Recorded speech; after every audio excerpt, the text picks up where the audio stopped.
Vamos lá, pessoal, dando continuidade à aula, né? Uma aula um pouco extensa, né? Mas a gente vai finalizar aqui com a assistência de enfermagem. Então, a avaliação dos sinais e sintomas, eles são essenciais para que a gente possa prestar assistência a esse paciente.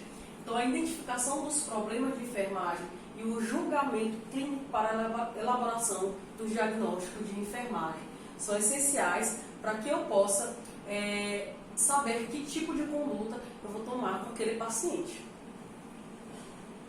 Bom, os principais diagnósticos de enfermagem para uma pessoa com diagnóstico de pneumonia são desobstrução ineficaz de vias aéreas, né, onde a gente vai ter a incapacidade de eliminar secreções ou obstruções do trato respiratório para manter a via aérea desobstruída.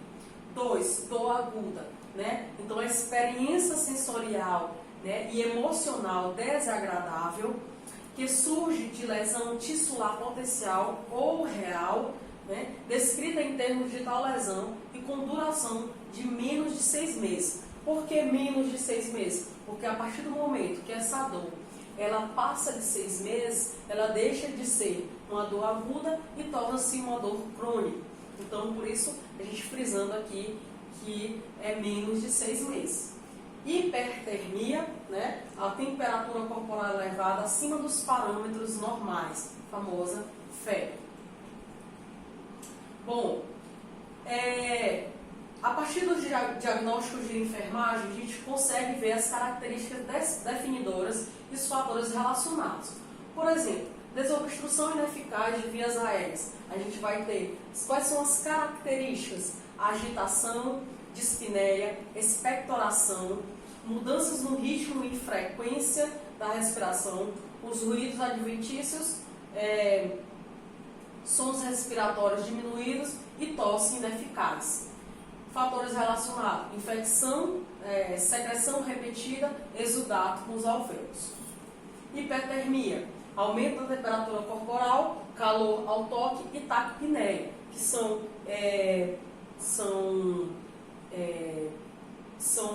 reações do organismo para tentar compensar essa hipertermia. Então, geralmente, a pessoa com hipertermia vai ter uma pessoa também com taquipneia nos casos mais graves, né?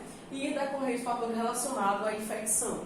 Dor aguda, né? Autorrelato de intensidade da dor, usando a escala padronizada de dor, autorrelato na característica usando a escala padronizada de dor, expressão facial de dor, mudanças nos parâmetros fisiológicos.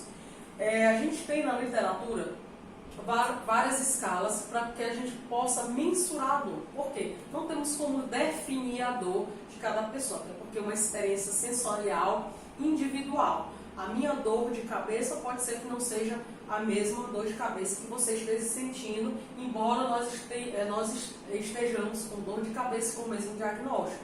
Então, é uma experiência sensorial individual, né? A gente não tem como mensurar a dor do outro, então existem escalas, né, para a gente conseguir aproximar mais ou menos como aquela pessoa está sentindo aquela dor. Por exemplo, as escalas faciais, a gente mais ou menos parecida com uma régua dessa, onde ela tem várias carinhas, né? Desde uma carinha alegre até uma carinha bem triste, carinha chorando, e a gente consegue ver mais ou menos com a expressão facial da pessoa para a gente conseguir mensurar o nível de dor dela. Então, os fatores relacionados à dor, agente lesivo biológico. Intervenções e atividades de enfermagem aos pacientes portadores de pneumonia. Isso aqui é bem importante para a gente. Diagnóstico de enfermagem, desobstrução ineficaz de vias aéreas. Nossa primeira intervenção: controle de vias aéreas, né? Facilitação da permeabilidade à passagem do ar. Como é que a gente pode fazer para que a gente possa proporcionar, né, esse controle das vias aéreas e melhorar o padrão respiratório desse paciente? Posicionar o paciente de modo a maximizar o potencial, né, ventilatório. O que eu posso fazer com esse paciente que está interno? Por exemplo, elevar a cabeceira desse paciente de 45 a 90 graus, né? Colocar o paciente na posição sentada. Então, eu consigo melhorar o padrão respiratório dessa pessoa. Remover secreções por meio do estímulo à tosse ou aspiração orotraqueal. eu posso remover essa secreção. Pacientes acamados que não tem tanto esse estímulo da tosse, eu posso enrolar uma gaze, colocar luvas de procedimento, enrolar uma gaze nos meus dedos e fazer a remoção manual dessa secreção desse muco que está nesse paciente, melhorando o padrão respiratório dela.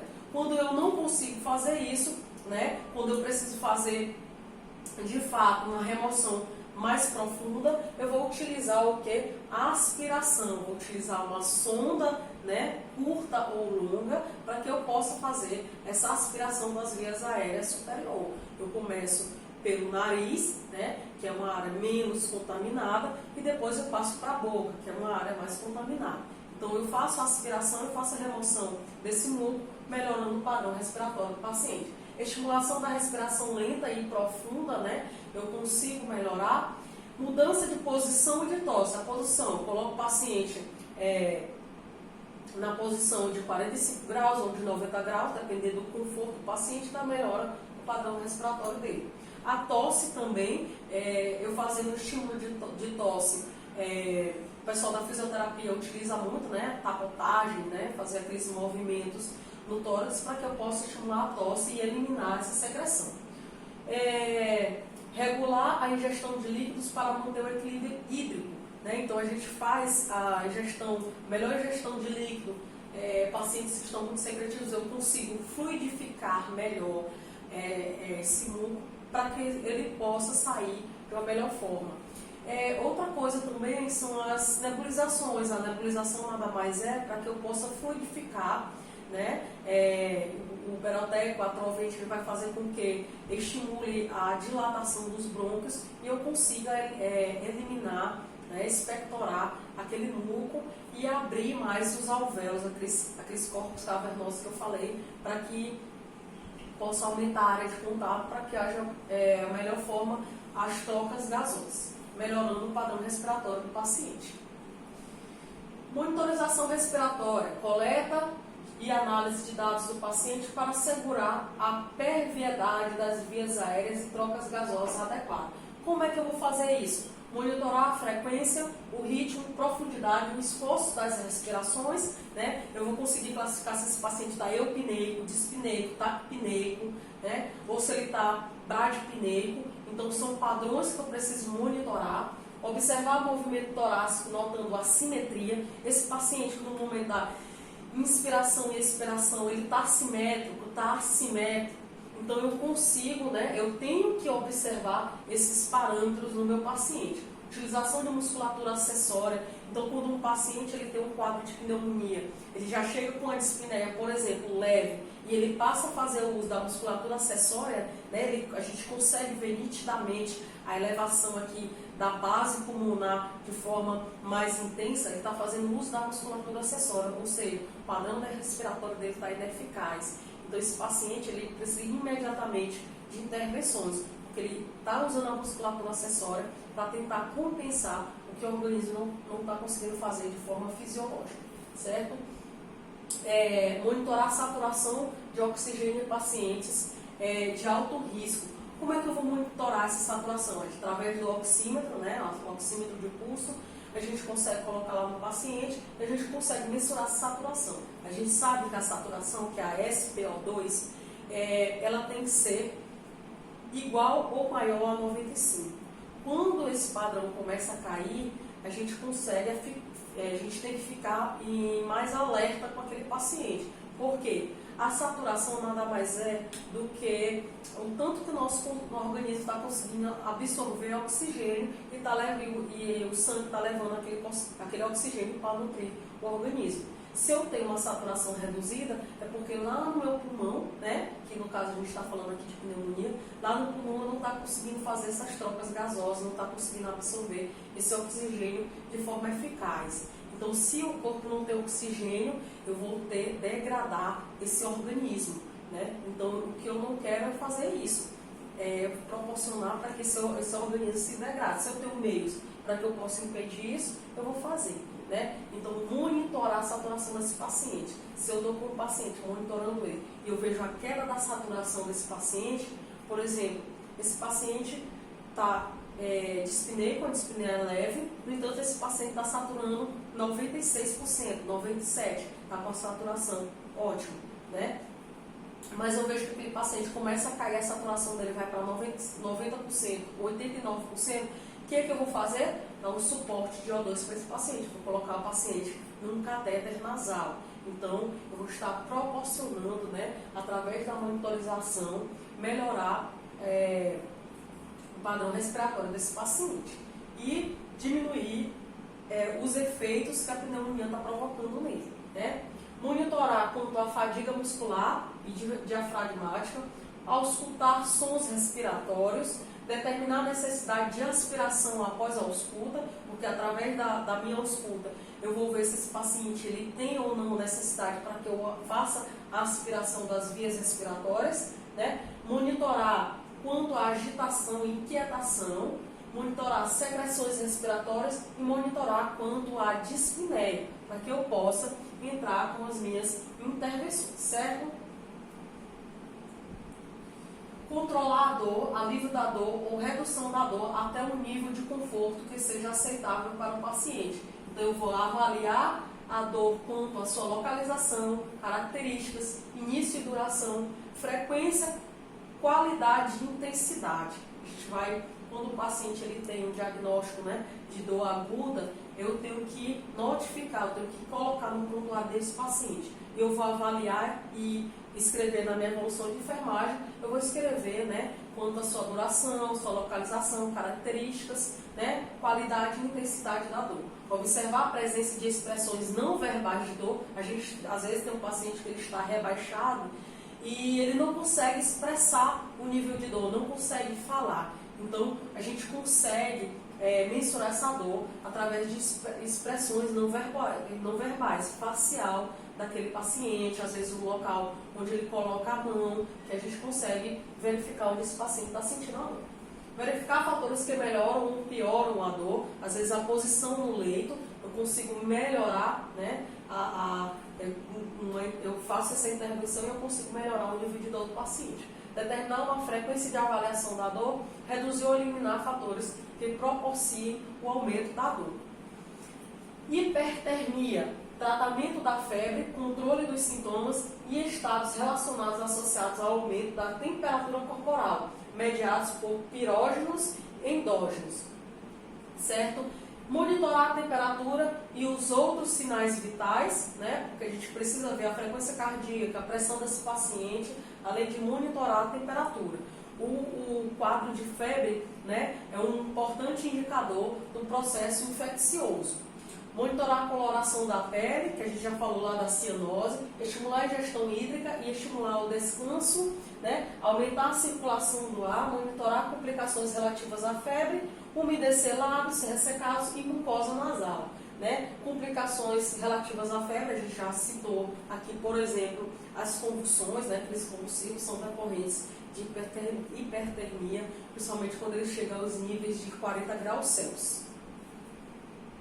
Aqui, só para finalizar, a gente falando um pouco da pneumonia, que de uma forma bem resumida, bem sucinta, né? Pneumonia, acumulação de líquidos nos alvéolos pulmonares devido à infecção bacteriana ou viral ou fúngica, né? Mas as principais são bacterianas. Bronquite, o que é a bronquite? São a acumulação de muco na árvore brônquica como resposta à exposição de substâncias irritantes, como o pó ou o tabaco. Então aqui a gente não tem, né, uma infecção na árvore brônquica, não é um agente patológico, né? É um micro-organismo. Ele vai ser, seja ele um pó ou exposição ao tabaco. Tuberculose, infecção provocada por um bacilo que destrói os alvéolos pulmonares. Então ele é bem mais agressiva do que uma pneumonia simples. Efizema é destruição dos alvéolos por hipertrofia provocada por exposição prolongada a produtos tóxicos ou fumo ou tabaco. Na bronquite, ele só vai provocar a inflamação. No efizema, ele vai provocar a destruição, né? Vai haver uma hipertrofia dos alvéolos. Então, a gente tem o quadro de efizema pulmonar. E a asma, a dificuldade respiratória provocada por uma inflamação dos brônquios como uma resposta alérgica, né, ao meio, certo? Então, de forma bem resumida e sucinta, algumas patologias. Finalizando, a gente tem no final da nossa apostila, do nosso material, ele falando sobre doença pulmonar obstrutiva crônica, a nossa famosa DPOC. O que é essa DPOC? É uma limitação do fluxo das vias aéreas, certo? Causada por reações inflamatórias anormais dos pulmões e dos brônquios, quando em contato com partículas ou gases tóxicos, né? Há uma inflamação que leva a alterações nos brônquios e no parênquima pulmonar, dando origem à bronquite crônica e ao enfisema pulmonar, respectivamente. Aqui, de forma bem dinâmica, né, a gente tem aqui os alvéolos saudáveis, vê como eles têm uma coloração bem rosada, tem as entradas, né, os espaços para que haja presença de bastante ar para haver as trocas gasosas. Aqui a gente tem partículas nocivas presas nos alvéolos, né? Essas partículas vai provocar resposta inflamatória, né? Vai desencadear essa resposta inflamatória, vai vir macrófagos, neutrófilos para essa área, que vai haver a formação de muco, né? Produtos químicos inflamatórios dissolvem o septo alveolar, certo? Porque aqui no caso do efizema há a destruição dos alvéolos, né? E se formam grandes cavidades de ar forradas com depósitos de carbono. Então aí vamos dar o efizema pulmonar. E aqui a DPOC, né, a gente tem, o que é a DPOC? A gente tem doença pulmonar obstrutiva crônica, manifestações conjuntas de bronquite e efizema pulmonar, doença progressiva e parcialmente reversível, que compromete os pulmões, provocada principalmente pelo ato de fumar. Diagnóstico: falta de ar, progressiva incapacidade para realizar atividades físicas, né? Sintomas: tosse com produção de catarro, falta de ar, dificuldade de fazer exercício físico decorrente da fadiga, né? Tratamento: broncodilatadores de longa duração. Por ser uma doença crônica, não tem cura. Por quê? Porque já houve a destruição da árvore brônquica, dos brônquios, dos alvéolos. Então, ela é uma doença crônica. É uma doença que pode ser controlada. Quanto mais precoce for feito o diagnóstico, mais eficaz será o tratamento, né? Porque a gente pode interromper aqueles agentes que estão provocando a destruição. Por exemplo, o tabaco, né? O alvéolo normal, né? Aí a bronquite, bronquíolos ficam inflamados, começam a ocorrer excesso de muco que não é eliminado. E o efizema, o pulmão perde elasticidade e brônquios se fecham. Alvéolos aumentam de volume, o que faz com que a respiração fique comprometida, né? E aqui os números da doença. Afeta 7,3 milhões de brasileiros, é a 7ª causa de morte no país. Em 2008, mais de 128 mil pessoas tiveram de ser hospitalizadas decorrente da DPOC. E 90% dos casos da DPOC são causados pelo cigarro. E obrigada.